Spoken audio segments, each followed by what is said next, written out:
জীবনে একটা কথা খুব ভালো করে মনে রেখো, সবাইকে উপকার করতে নেই। কারণ বাস্তবতা হলো, তুমি যতই ভালো মন থেকে সাহায্য করো না কেন, মানুষ সেটা পরে ভুল বুঝবেই।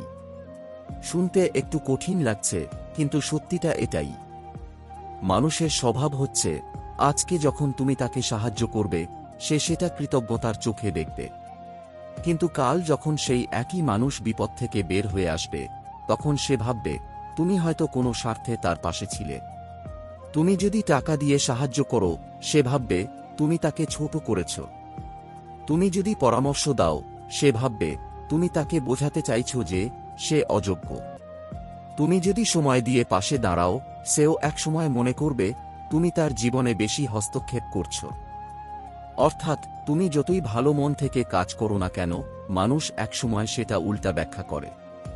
কথায় আছে, উপকার করলে মনে রাখে না, কিন্তু সামান্য কষ্ট দিলে চিরদিন মনে রাখে। এটাই মানুষের স্বভাব।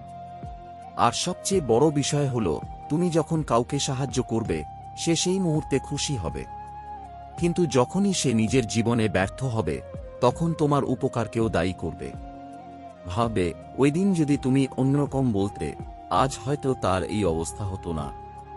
তুমি হয়তো তার জীবনে আলোর প্রদীপ জ্বালাতে চেয়েছিলে, কিন্তু পরে সেই আলোই তার চোখে ধুলো হয়ে ঢুকে যাবে। আর তখন তোমার করা হাজারটা ভালো কাজ মুছে যাবে, মনে থাকবে শুধু ভুল বোঝাবুঝি। এই জন্যই বলা হয়, নিজেকে এমন অবস্থায় ফেলো না যেখানে মানুষ তোমার ভালো কাজকে ভুলভাবে ব্যাখ্যা করবে। তাহলে কি কাউকে কোনোদিন সাহায্য করা উচিত নয়?